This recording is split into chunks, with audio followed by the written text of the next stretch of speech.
बिस्मिल्लाहिर्रहमानिर्रहीम। नाज़रीन अस्सलाम वालेकुम, मैं हूँ इमरान वसीम। नाज़रीन, आज सुप्रीम कोर्ट ऑफ पाकिस्तान में पंजाब के इंतखाबात के हवाले से इलेक्शन कमीशन की जानिब से जो रिपोर्ट जमा करवाई गई, वो रिपोर्ट नाज़रीन बिला आखिर चंद घंटों के बाद मंजर आम पे आ गई है। इस रिपोर्ट का नाज़रीन खुलासा ये है कि 14 मई को जो सुप्रीम कोर्ट के 3 रुकनी बेंच ने पंजाब में इंतखाबात करवाने का हुक्म दिया था, ये इलेक्शन करवाने से इलेक्शन कमीशन ने माजरत कर ली है। अभी कुछ देर में इस रिपोर्ट के जो मंदरजात हैं, जो तहलका खेज़ किस्म के इस रिपोर्ट में इंकशाफात किए गए हैं, ये सारी तफसीलात आप नाज़रीन के साथ हम शेयर करेंगे। इसके अलावा नाज़रीन, सोशल मीडिया पर एक ऑडियो वायरल हो रही है। ये ऑडियो पाकिस्तान तहरीक इंसाफ के रहनुमा एजाज़ चौधरी और उनके साथ एक PTI के टिकट हासिल करने के ख्वाहिशमंद हैं हफीज़ चौधरी साहब। ये ऑडियो तो आप सुन चुके होंगे, लेकिन इस ऑडियो के अंदर एक और ख़बर भी है। हम वो ख़बर आपके साथ शेयर करने जा रहे हैं। इसके अलावा नाज़रीन, सुप्रीम कोर्ट के रजिस्ट्रार को तलब कर लिया गया है। किस मामले पे तलब किया गया है, किसने तलब किया है, ये डिटेल भी आप नाज़रीन के साथ शेयर करेंगे। और इसके अलावा कुछ दीगर ख़बरें हैं, उनकी तफसीलात भी आपकी खिदमत में पेश करेंगे। तो नाज़रीन, पहली ख़बर से गुफ्तगू का आगाज़ करते हैं। पहली ख़बर आज नाज़रीन, जो वज़ीर आज़म शहबाज शरीफ ने हुकूमती इत्तेहादी जमातों का जो इजलास बुला रखा था, जिसमें यह तय होना था कि पाकिस्तान तहरीक इंसाफ के साथ साबिक़ वज़ीर आज़म इमरान खान के साथ मुज़ाकरात किए जाएँ या मुज़ाकरात ना किए जाएँ। ये नाज़रीन इजलास तो हुआ वज़ीर आज़म शहबाज शरीफ की ज़ेर सदारत, लेकिन इस इजलास में ये फ़ैसला ना हो सका कि आया कि मुल्क के जो इस वक्त हालात हैं, जो मुल्क को क्राइसिस का सामना है, इमरान खान के साथ तहरीक इंसाफ के साथ मुज़ाकरात करने हैं या मुज़ाकरात नहीं करने। इस इजलास की नाज़रीन जो अंदरूनी कहानी सामने आई है, उसमें पाकिस्तान पीपल्स पार्टी ने इस बात पे ज़ोर दिया है, हमायत की है कि अपोजिशन पाकिस्तान तहरीक इंसाफ के साथ मुज़ाकरात किए जाने चाहिए। मुज़ाकरात का जो दरवाज़ा है वो बंद नहीं होना चाहिए। और ये जो तजवीज़ थी पाकिस्तान पीपल्स पार्टी की, बिलावल भुट्टो ज़रदारी की, इसको इंडोर्स किया गया। जो हुकूमती इत्तेहादी जो जमातें हैं, उसमें जो छोटी इत्तेहादी जमातें हैं, उनकी जानिब से सपोर्ट किया गया। लेकिन शाहज़ैन बुगटी ने यह कहा इस इजलास में कि इमरान खान जो हैं नाकाबिले भरोसा हैं, नाकाबिले एतबार हैं, उनके साथ मुज़ाकरत कैसे हो सकते हैं। इसके अलावा सबसे ज़्यादा जो मुखालफत की गई वो मौलाना फजल रहमान की जानिब से की गई। मौलाना फजल रहमान ने यह कहा कि इमरान खान तो सियासी बंदा ही नहीं है, उसका कोई सियासी डायलॉग या सियासत के साथ कोई ताल्लुक़ नहीं, तो ऐसे शख्स के साथ क्यों मुज़ाकरात किए जाएँ, किस लिए किए जाएँ। लेकिन बहरहाल ये इजलास जो है वो जारी रहा और इस किस्म के अख्तिलाफ भी सामने आए हैं हुकूमती इत्तेहादी सियासी जमातों में अपोजिशन के साथ, इमरान खान के साथ मुज़ाकरात के हवाले से। लेकिन ये इजलास तो ख़त्म हुआ, लेकिन किसी नतीजे के बगैर। जैसे कि मैंने कहा कि मुज़ाकरात होने हैं, मुज़ाकरात नहीं होने, ये कोई फ़ैसला इस इजलास में ना हो सका। अब आ जाते हैं नाज़रीन, जो ऑडियो लीक हुई है, जो सोशल मीडिया पे बड़ी तेज़ी के साथ वायरल भी हो रही है।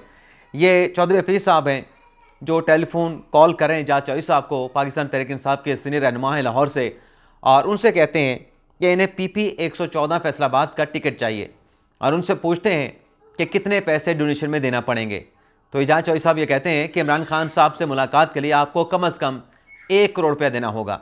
यानी एजाज़ चौधरी साहब ये बता रहे हैं कि आप आएँगे, 1 करोड़ की डोनेशन का हमें यकीन दहानी कराएंगे, कम अज़ कम 1 करोड़ की डोनेशन, तो फिर इमरान खान साहब के साथ आपकी मुलाकात करवाई जाएगी। उस मुलाकात में आप कम अज़ कम 1 करोड़ की डोनेशन पाकिस्तान तहरीक इंसाफ को देने का ऐलान करेंगे और फिर उसके बाद टिकट के ऊपर बातचीत जो है वो बाद में होगी। अब ये ऑडियो आप सुन चुके हैं, इसमें शौकत खानम को चंदा देने की भी बात की गई। लेकिन आज सवाल ये है कि क्या 1-1 करोड़ रुपए के डोनेशन दे के मुल्क में जमहूरियत जो है वो बेहतर होगी? क्या हम नया पाकिस्तान बना पाएंगे?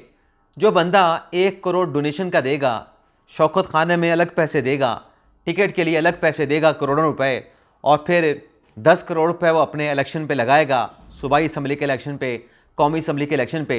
जो बंदा 10 से 12 या 15 करोड़ रुपए इलेक्शन लड़ के आएगा, इलेक्शन जीत के आएगा, जीतना ना जीतना तो बात की बात है, लेकिन चलें अगर जीत के आता है, 15 करोड़ या 12 करोड़ उसका ख़र्चा होता है, तो वो कहाँ से निकालेगा?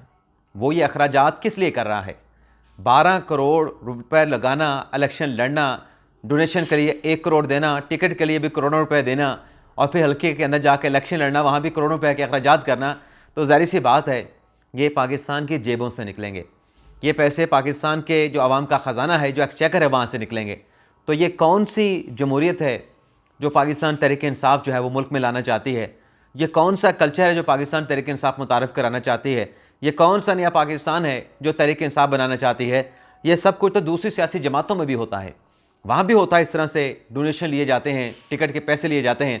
तो फिर पाकिस्तान तहरीक इंसाफ जो कहती है कि हम हाई पेडेस्टल पे हैं, हमारा पीपल्स पार्टी के साथ, नून लीग के साथ कोई मुकाबला नहीं, कोई तकाबले जायज़ा नहीं, हमारा मवाजना न करें, तो ये तो उससे बढ़ के डोनेशन मांगते हैं, ये तो उनसे बढ़ के चंदा मांगते हैं। उधर तो गालिबन इतने पैसे नहीं देने पड़ते होंगे, यहाँ पर तो बड़े बड़े पैसे सिर्फ मुलाकात के लिए 1 करोड़ रुपया। तो आप अंदाज़ा कर लें कि फिर करप्शन कहाँ पे जाएगी।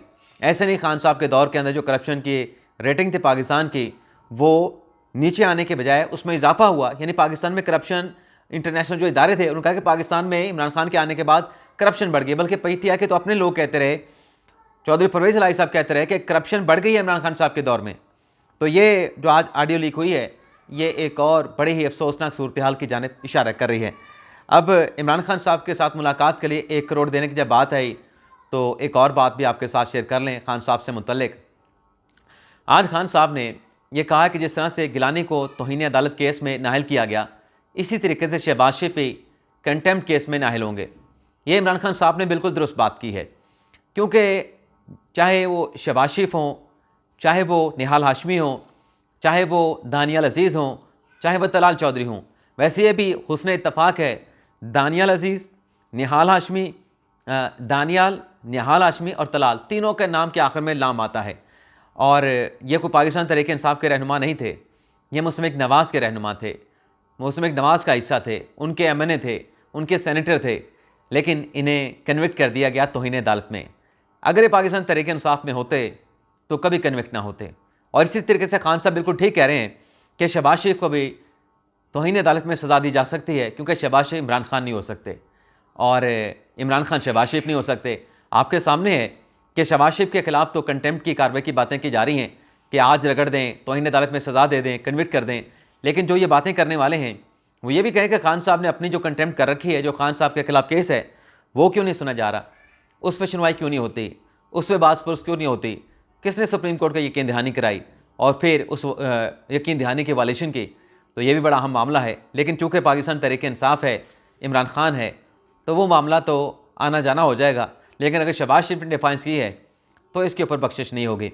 अब एक और खबर सुप्रीम कोर्ट के हवाले से, क्योंकि कंटेम्प्ट की कार्रवाई तो सुप्रीम कोर्ट ने करनी है, तो पब्लिक अकाउंट कमेटी से नाज़रीन सुप्रीम कोर्ट ऑफ पाकिस्तान से मुतल्लिक एक बड़ी खबर सामने आई है।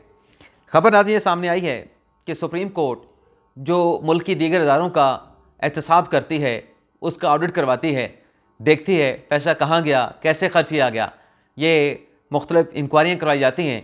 लेकिन आज पब्लिक अकाउंट कमेटी में नाज़रीन ये पता चला है कि जो दूसरों के एहतसाब का सबसे बड़ा इदारा है, सबसे बड़ी अदालत है पाकिस्तान की, जहाँ पाकिस्तान का सबसे बड़ा मुंसब बैठता है, उस अदालत ने आज तक पिछले 10 साल से अपना ऑडिट नहीं कराया।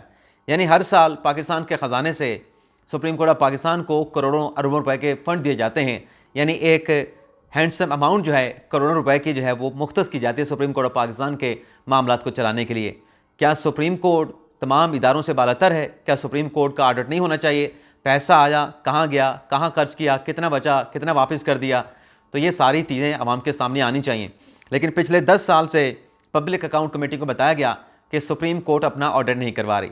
आप नाज़रीन को बता दें कि अगर सुप्रीम कोर्ट का ऑडिट होता है तो बहुत सारी ऐसी चहमगोइयाँ होती हैं, बहुत सारी ऐसी बातें सुप्रीम कोर्ट की राहदारियों में होती हैं कि ऐसी ऐसी चीज़ें सामने आएंगी कि लोग जो है वो अपने कानों को पकड़ के रह जाएंगे, लोगों की जो आंखें हैं वो खुली की खुली रह जाएंगी। बल्कि लोग ये भी कहते हैं कि कानों से धुआं निकल आएगा, कानों से धुआं निकल जाएगा जब सुप्रीम कोर्ट का ऑडिट होगा। तो ऐसी ऐसी चीज़ें सामने आएंगी कि लोग कहेंगे हैं ऐसा सुप्रीम कोर्ट में भी हो सकता है। लेकिन बहरहाल देखते हैं, अब पब्लिक अकाउंट कमेटी ने सुप्रीम कोर्ट के फ़ंड्स का ऑडिट कराने के मामले के ऊपर ईद उल फितर के बाद जो रजिस्ट्रार हैं सुप्रीम कोर्ट के, उन्हें तलब कर लिया है। अब आ जाते हैं जो आज वजारत दिफा ने और इलेक्शन कमीशन ने सुप्रीम कोर्ट ऑफ पाकिस्तान में रिपोर्ट जमा करवाई है। वजारत दिफा की नाज़रीन रिपोर्ट सरबमोहर यानी सील लिफाफों में जमा करवाई गई है। लेकिन उनका मौक़िफ़ वही है कि फ़ौज जो है वो डिप्लॉय है बॉर्डर के ऊपर और मुल्क में इंसर्जेंसी है और लॉ एंड ऑर्डर की सूरत हाल है, तो फ़ौज ने तो अपने जो ट्रूप्स हैं वो देने से इनकार कर दिया है। ये सील जो इन्वेलप में रिपोर्ट दी गई है यही बताती है। इसके अलावा नाजरीन, जो इलेक्शन कमीशन ने रिपोर्ट जमा कराई है ये बड़ी तहलका खेज़ है।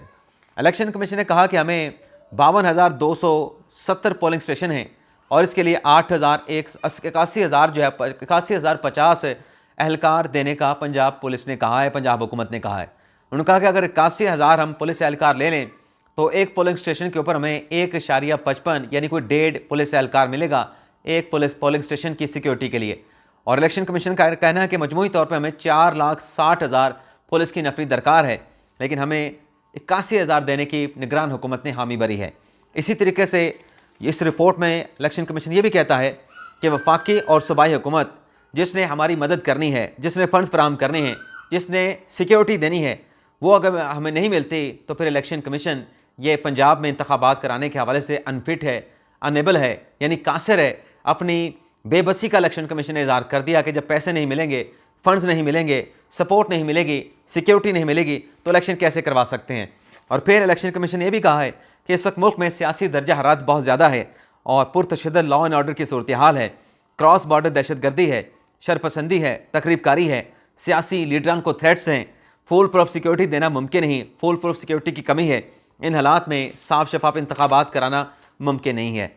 और मज़ीद नाज़रीन, इलेक्शन कमीशन ये कहता है अपनी रिपोर्ट में जो सुप्रीम कोर्ट में जमा कराई है कि अगर पुलिस के साथ फ़ौज दस्तियाब नहीं होती तो वोटर की सिक्योरिटी, इलेक्टोरल जो स्टाफ है उनकी सिक्योरिटी और जो बाकी जो होंगे पब्लिक एट लार्ज उनकी सिक्योरिटी भी ख़तरे में पड़ जाएगी।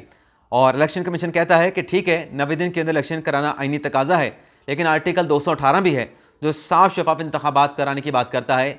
और साफ शफाफ इंतखाबात को यकीनी बनाने के लिए ज़रूरी है कि इलेक्शन का माहौल, पोलिंग का माहौल साजगार होना ज़रूरी है।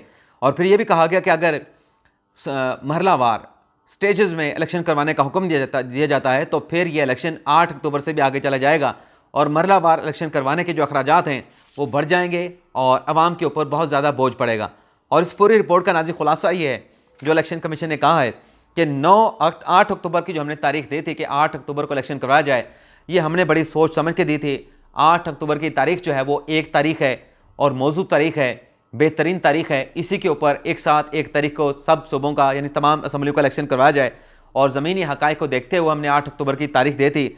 और फिर साथ में ये भी कहा है इलेक्शन कमीशन ने कि अगर फेजेस में इलेक्शन हुए तो पहले फेज़ में जो हारेगा दूसरे फेज़ में या तो वो धांधली का इल्ज़ाम लगाएगा या फिर वो पार्टी जो है पुरतशद्दुद हो जाएगी।